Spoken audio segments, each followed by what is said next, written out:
पूर्वांचल के एक छोटे से गांव सरसोली में मिट्टी से सना एक इंसान रहता था। नाम था हरिनाथ। खेती के अलावा उसे कुछ आता नहीं था और खेती के अलावा उसके पास कुछ बचा भी नहीं था। उसके साथ उसकी पत्नी कमला थी, जिसकी आंखों में उम्मीद कम और चिंता ज्यादा रहती थी, और उनकी बेटी अनु, जो किताबों में वो दुनिया ढूंढती थी जो उसके गांव में कभी थी ही नहीं। हरिनाथ, डिब्बे में आज आखिरी मुट्ठी चावल भी नहीं बचे। कल तक जो फसल खड़ी थी आज बारिश के कीचड़ में दबी पड़ी थी। कर्ज वही था, ब्याज बढ़ रहा था और पेट वो हर दिन और ज्यादा भूखा हो रहा था। माँ, वो आ रहा है, लाला भवानी। लाला भवानी गांव का साहूकार, जिसकी मुस्कान में दया नहीं और शब्दों में जहर था। हरिनाथ, फसल बह गई सुना है, अब हिसाब कब चुकाओगे? लाला, थोड़ा वक्त दे दो, बेटी पढ़ रही। पढ़ाई पेट नहीं भरती, या तो पैसे या फिर जमीन। अनु जानती थी अगर वो आज चुप रही तो कल उसकी किताबें भी बिक जाएंगी। अगले दिन स्कूल में अनु की फीस जमा नहीं हुई थी। प्रिंसिपल के ऑफिस के बाहर वो खड़ी थी, सिर झुकाए।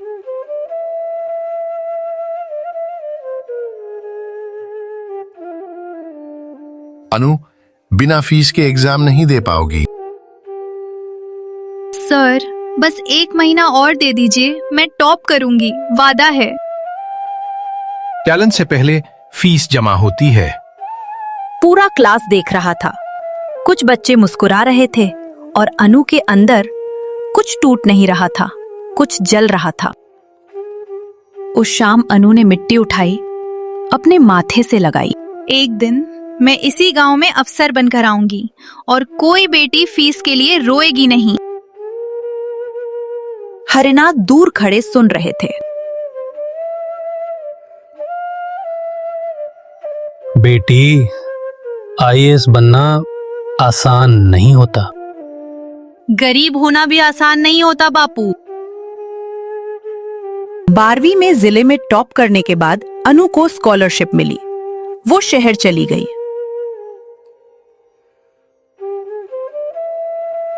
एक छोटा कमरा, एक पंखा और दीवारों पर चिपके हुए सपने। रात को वो बच्चों को ट्यूशन पढ़ाती, सुबह खुद पढ़ती।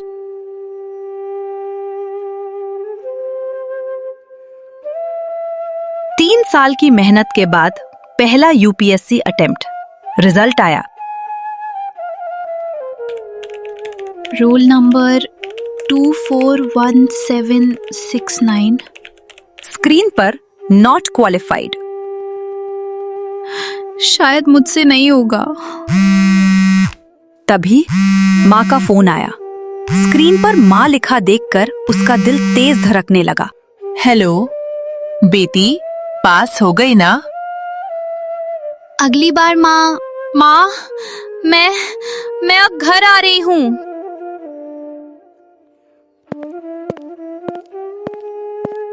अनु आईएएस बनेगी, पहले घर संभाल ले। पढ़ लिख के क्या करेगी? अंत में शादी ही तो करनी है। इस बार अनु रोई नहीं। उसने तारीख देखी, अगले अटेम्प्ट की। दूसरा attempt, prelims clear, mains clear. अब बस इंटरव्यू बाकी था। अनु के चेहरे पर खुशी के ग्लो आ रहे थे। आज वो दिन आ ही गया जिसका इंतजार अनु ने सालों तक किया था। इंटरव्यू का दिन। अनु कमरे में दाखिल हुए। सामने लंबी टेबल और उस टेबल के उस पार बैठे थे अधिकारी। हाथ में फाइल थी, लेकिन हथेलियों में हल्की सी पसीने की नमी उनकी घबराहट बता रही थी।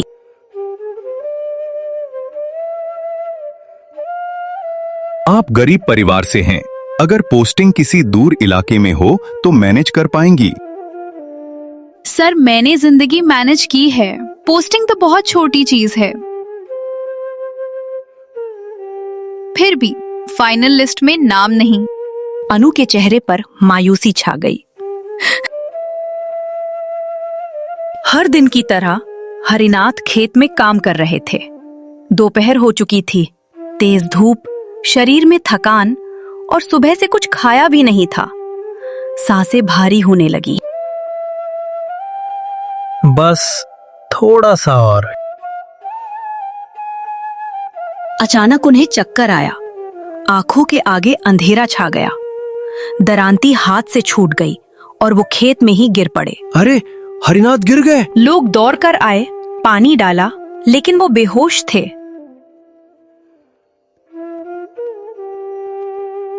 जल्दी करो, अस्पताल ले चलो। और कुछ ही देर में उन्हें गाड़ी में डालकर अस्पताल ले जाया गया।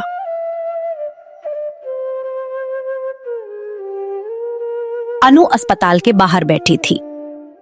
अगर मैं जल्दी अफसर बन जाती तो बापू को इतना तनाव नहीं होता। अब मेरी एक ही लक्ष्य है, कल निकल जाओगी हॉस्टल के लिए।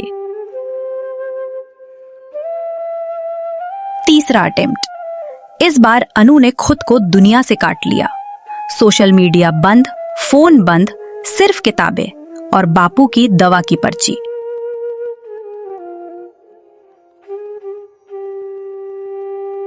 पहली बार जब अन्नू इंटरव्यू देकर लौटी थी तो चेहरे पर मुस्कान थी, लेकिन रिजल्ट में उसका नाम नहीं था।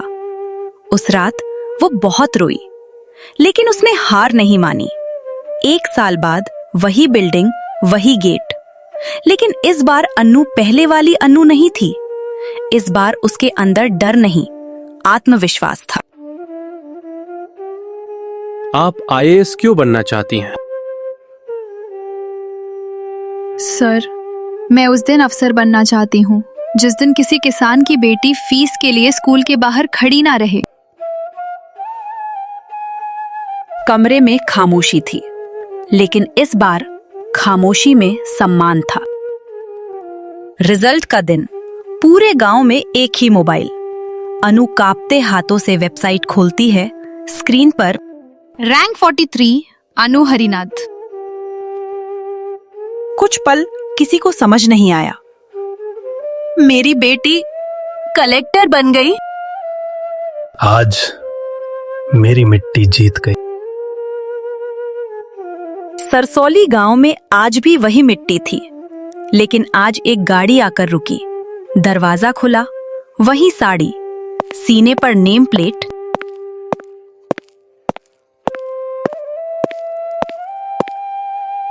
अनु हरिनाथ, आईएएस। लाला भवानी भीड़ में खड़ा था, आंखें झुकी हुई।